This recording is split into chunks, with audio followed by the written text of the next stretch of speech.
Hey everyone, today I'm going to recommend 5 different novels or omnibuses for someone who is just hopping into the lore of Warhammer 40K, or for those who just want to feel like they have a decent foundation of the lore to further build upon through other books.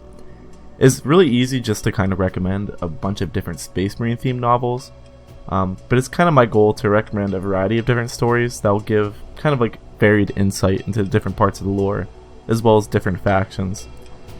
Like I really recommend to anyone who asks me, I personally would not recommend starting with the Horus Heresy books, since they take place 10,000 years before the Warhammer 40K setting. Also, reading the Horus Heresy novels after just reading a few of the 40K novels will allow you to appreciate the Horus Heresy and the entire mythos so much more.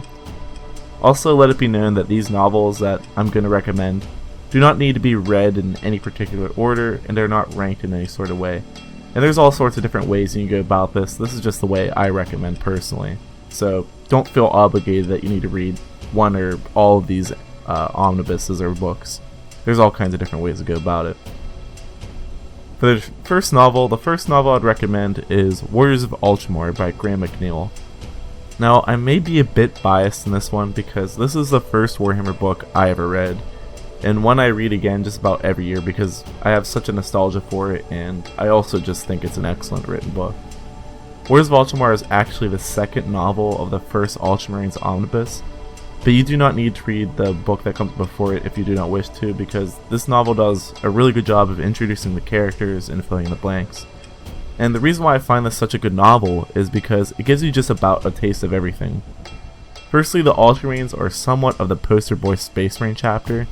Their Primarch, Rebelt Gellerman, wrote the Codex Astartes, which is a set of kind of governing rules that outlines standards to be held by Space Marine chapters, in order to prevent a civil war and prevent certain chapters from getting too powerful and potentially overthrowing the entire Imperium. Since Rebelt is the Primarch of this chapter, the Ultramarines take this set of rules pretty seriously and are seen within lore as the archetypal Space Marines that really kind of do not deviate from the rules too much. Some of these chapters that do kind of deviate from these norms are chapters like the Blood Angels, the Black Templars, the Space Wolves, etc. And by reading this book, it kind of sets a groundwork for how you can expect most Space Marines to kind of act, and it allows you to better appreciate the nuances and uniqueness of all Space Marines, including the Ultramarines themselves.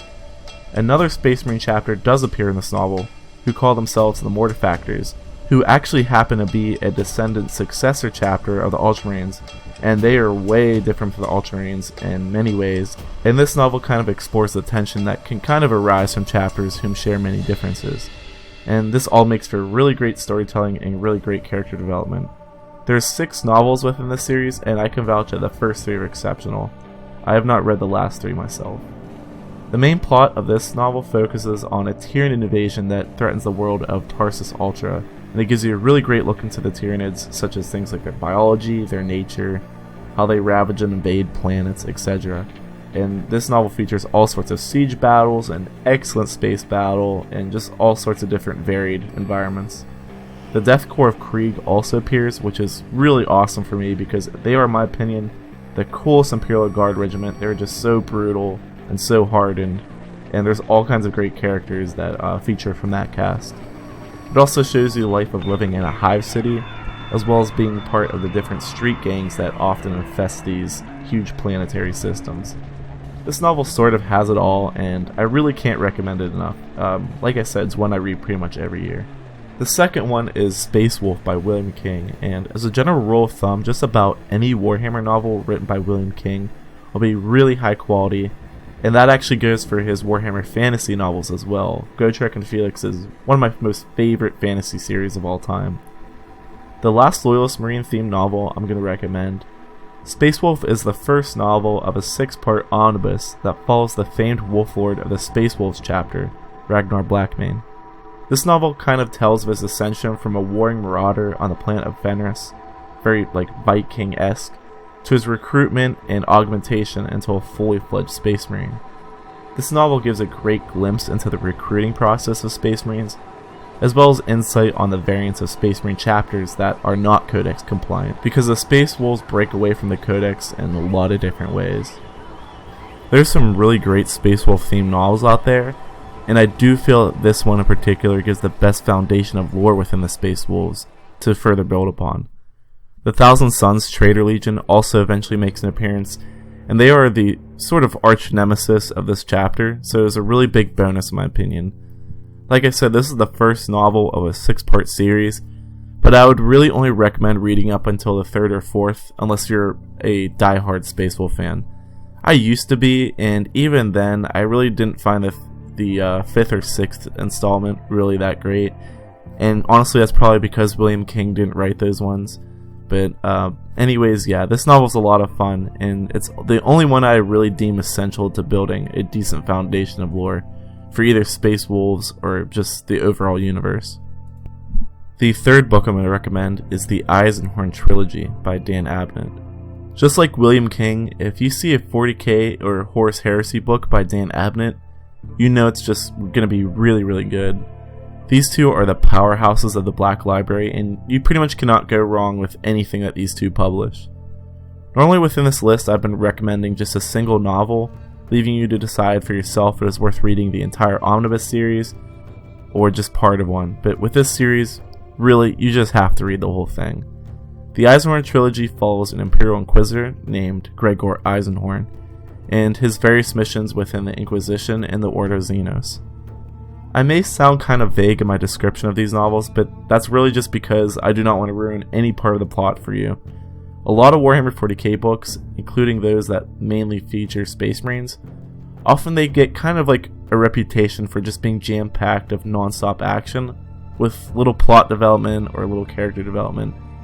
And I've gone out of my way to make sure that the novels I've recommended thus far do not fall within that stereotype. But honestly, the stereotype does kind of have some merit within a lot of 40K books. Eisenhorn Trilogy breaks away from this stereotype completely, adding a great cast of remarkable characters and character development. Mystery, subterfuge, politics, etc. It pretty much has all of it. It's written a lot more like a drama sometimes than just a straight up action. You'll see a lot of tension and differences between the Inquisition and other Imperial factions, as well as a variety of different non-Imperial factions. This is honestly my favorite complete omnibus, and I have yet to meet anyone who has a single bad thing to say about it.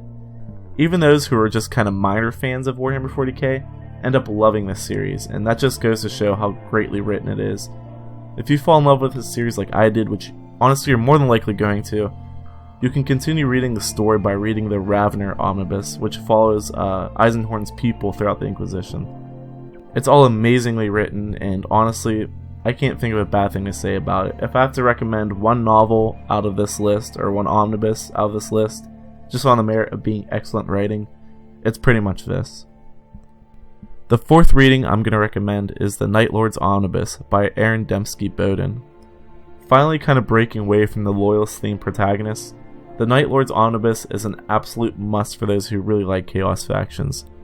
This novel is great because since most 40K novels tend to be from a Loyalist perspective, and paint the depictions of Chaos with kind of a single large stroke, The Night Lord's Omnibus totally breaks through this stereotype, and you can see the complexities and differences of legions within a single Traitor Legion, as well as how devotion to the Chaos Gods is not an absolute guarantee within these chapters. The author of this novel does a great job humanizing characters we would kind of otherwise deem as one-dimensional and just the typical bad guy at first glance, and the Night Lord's terror tactics are really unique and exciting to read about. I would recommend just the first book in the series, but realistically you're more than likely going to have a hard time putting this down, and all 3 novels are excellent in my opinion. The 3rd is my personal favorite, and I'm actually due to reread the entire series again because it's been a pretty long time for me now. The main character, Talos Valkorin, is one of my most favorite traitor characters within the 40K setting, and I owe it to this book almost exclusively for changing kind of my once singular perspective on traitor legions within Warhammer. An alternative to this omnibus is the Iron Warriors Omnibus. They themselves are also a traitor legion and kind of break away from the norm, just like the Night Lords do, but just in their own unique way. I personally have not read this yet, but from the people I've talked to, they said that it's a really solid collection of books. The last thing I'm going to recommend is the Path of Eldar Omnibus by Gav Thorpe. I'll preface this by stating I have not yet read this omnibus, simply because I'm not really that into the Eldar. I used to just kind of pick out their lore from old codexes, and that was enough for me. For the sake of fairness, I really wanted to find novels that mainly featured a Xenos race, and so I asked around and done some research, and from the many sources I was able to find, this is apparently a great source of information about the dynamics of Eldar society, as well as the craft worlds. It also explores 3 different paths of the Eldar: the warrior, the seer, and the outcast, all of which receive their own respective novel within this collection. A lot of Warhammer 40K novels that primarily feature the alien races are a bit lackluster, since for whatever reason it is a bit hard to write relatable Xenos characters within this setting. However, Gav Thorpe nails it within the series according to most die-hard Eldar fans, so I have no doubt that this novel paints a really awesome depiction of the lore within this race. Alternatively, you can read about their marauding and treacherous counterparts within the Path of the Dark Eldar Omnibus, which is also supposedly really well written. So there you go, 5 novels that will set up a great foundation of lore within the 40K setting. And of course, these are not the only novels you could start out with, these are just my personal recommendations. To prevent you from wasting any of your time or money, I would suggest steering completely clear of any of the Dawn of War novels, because they're just atrociously written and are lore breaking in just so many ways, it's honestly going to do you more harm than good. Most of them should be out of print thankfully, but in the off chance that you come across one in like a used bookstore, it's probably not worth it. I hope this was helpful, and if there's anything specific you'd like to read about within the 40K setting, feel free to leave a comment down below and I'll do my best to recommend something. That's all for now guys, thanks for watching and I will see you next time.